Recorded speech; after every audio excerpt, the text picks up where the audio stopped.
We live in a world where zombies have so saturated popular culture that oftentimes their horror has been diminished. Many listening to this have killed zombies at least once, probably countless times, thanks to video games. Even in the 90s, when zombie entertainment was sparse, there was still video games like Resident Evil that made them an enemy. And they're a great enemy because their AI obviously doesn't need much brains, no pun intended, and being mindless, soulless beasts, you're not actually killing someone. I mean, obviously you're not killing anyone who's real, but there's no need for outrage like shooting a pregnant woman would obviously bring. A zombie death is no worse than swatting a mosquito. When the thought of the zombie apocalypse comes up, that is the way people have been trained to react. People jokingly or semi-seriously discuss their strategies to face the menace and survive, probably with a katana in one hand and a sawed-off shotgun in the other. Sean Baby summed the attitude up best when he boiled the zombie apocalypse down to its most basic. There's a reason the English language includes the word awesomest, but not alivest.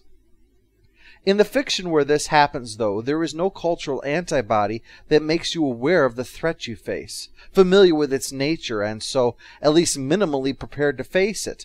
This is an unthinkable menace. As much for them as it would be for us if, say, people began bursting open and spilling out spheres that unfolded into spiders the size of a sofa cushion. You're unlikely to have your anti-big spider plan thought out, right? Your way of ferreting out the infected, your way of securing supplies and finding out the best way to kill the attackers in that situation, because it's not one you ever imagined facing. Well, not sober anyway. In light of that, the reaction to a plague of the undead in World War Z is like that in most zombie fiction, mind-numbing terror. Which is why the next section of the book is the Great Panic. The Great Panic occurred on two levels, the authorities and the population. For the most part, the latter was the same all around. We have got to get out. A survivor on board a Fuji blimp witnessed the carnage when this happened, a mass exodus that jammed the roads and allowed the undead to eat their way right up the line. The sad part being that they had no idea where they were going. They were escaping without the slightest idea where they could escape to. The only place this road was leading was to another infected town. Another story of mass escape is told from India, where panicked survivors rushed to the breaker's yard to try to escape by sea. Again, with no idea where they would go, even if this plan worked. And for many it didn't. Ships broke up, people drowned, and the infected among them would reanimate and attack those trying to flee. A more gruesome tale is told by a girl whose family fled Wisconsin into Canada following a media barrage that the only safe option was to go north, where the zombies would freeze and not threaten them. They arrived in the wilderness only to face a shortage of fuel for warmth and food, and so millions died. The theme of these tales is basically the same. These people were not thinking, they were reacting, and so were unprepared for just what they were charging into. And with all those victims sitting ducks, the numbers of the undead would continue to swell. There are some exceptions to that, though. We hear the story of one girl from when she was 4. She still has the mind of a 4-year-old, so the explanation is incomplete. A group that decided to stay put and hold up in a church and wait for the authorities to come sort it out. Just wait and they'll be rescued. Well, wound up dying because the church was overrun by zombies. On Long Island, the opposite happens. A rich guy converts his beach house into a full-on anti-zombie fortress. He was ready to survive the crisis and to do it in style. But then he decides to allow in numerous VIPs and their entourage to help elevate his status. But that really wasn't his mistake. He had more than enough room and supplies for all of them. But then he had the whole thing wired up as a kind of online reality show, so that when the tide turned completely against humanity in New York City, the desperate people stormed the place. It was built to hold off zombies, not intelligent humans with means of thwarting the defenses. As the survivor tells it, though, it was just people desperate for safety, not criminals and looters. But nevertheless, both groups that had stood their ground fell, one to the undead and one to the living. What those events all had in common was that the authorities were of absolutely no help. These were people trying to survive without the aid of the police, National Guard, or military, and in all those cases, it ended badly. The government then had no choice but to exert its authority. In Russia, when a minor uprising of soldiers began when they wanted to go home, the military leaders cracked down by bringing back the Roman punishment of decimation. If you don't know, actual decimation involves dividing into groups of 10, having one chosen by lot to be executed by the other 9. The Russian leadership mocked the idea of democracy by forcing each group to vote on the member that would be executed.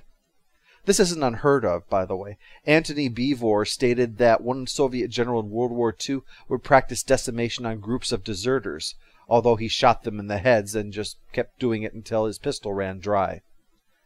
Iran and Pakistan wound up having severe problems with the need to establish control. Iran was dealing with refugees fleeing through Pakistan and into their country, which Pakistan was allowing because that meant the problem was leaving their country. But Pakistan didn't want Iran telling them what to do. They wanted them to seal off the borders, and Pakistan refused. Because Iran and Pakistan had never had a problem like Pakistan did with India, there was nothing in place to resolve the escalating tensions that took place before it became war. And even then, to rein it in before both sides began nuking each other for no other reason than the other side was now their enemy. The only winner in that fight proved to be the living dead. America's problem ran in a different direction. The U.S. had exhausted a significant amount of effort in the Middle Eastern wars, fighting a kind of war that didn't fit with the fact that, for the most part, they were built around defending the country from someone with numerical superiority in open combat. There was also the issue, as the general had stated, that Americans liked the big win. So given that they were fighting a large-scale attack and wanted to demonstrate their control over the situation to America with a great big win, they launched the Battle of Yonkers, just outside of New York City, to employ all our high-tech killing machinery and make it clear that the authorities could handle this. But this approach employed tactics that were pointless against the living dead and, since it was meant to make a point, clogged the area with pointless techno-crap to make it look good on television, that this was the big win. Instead, it was the big loss. The materials were not created with the intent to destroy the brain. It was meant to kill in any of the number of other ways that can be done. So the numbers were thinned, but those numbers were in the millions. Likewise, soldiers are trained to aim center of mass, not the head. So while facing an army unlike any they had ever seen, they had to act counter to their firing instincts, which made the job far more difficult. In the end, they had to retreat. This is where the solution comes in. To know how to fight a monster, one must think like one.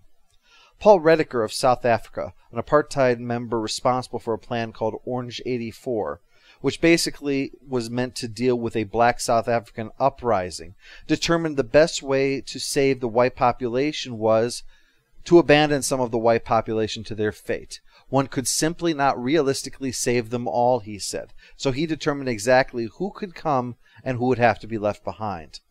Now that was all in the past, of course. But when things seemed hopeless with the zombie uprising, Nelson Mandela himself asked for Rediker to be brought in, suspecting that he would have a similar plan to deal with the zombie threat. And in fact he did. The reasoning of the plan is, again, you are doomed if you attempt to save everyone. You just don't have the resources for that. They're spread out all over the place. Instead, you must consolidate your forces in a single area, clear it of the undead, and use that location to rebuild until you are ready to go back on the offensive. And speaking of offensive, one of the points was that not only could you not save everyone, you deliberately shouldn't try. Some areas were to be left behind on purpose. They were to be made as secure as possible and then left there. They were not to be brought back to the safe zone.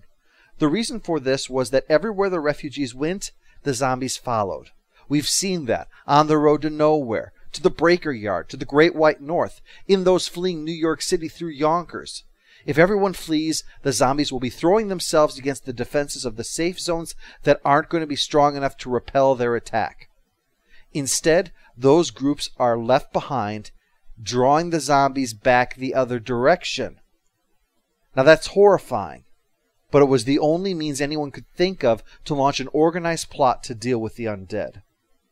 A German general, told to execute this plan, was forced into it by threat of having his men face decimation like the Russians.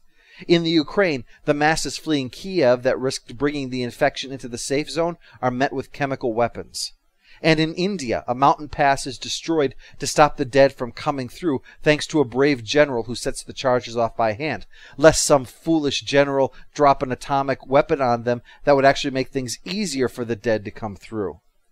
The common theme amongst these are good soldiers having to deal with someone in authority who still doesn't seem to have a grasp on things.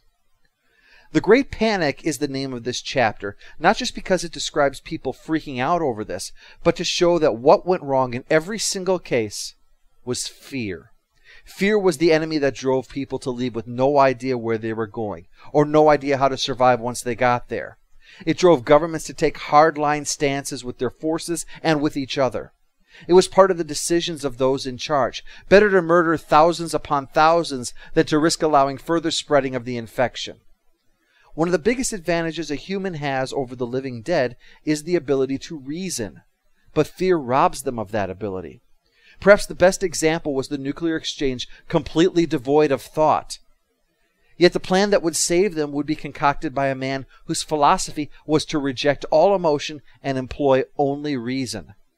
A man who, in the end, went mad. Next time, adapting to this new way of life.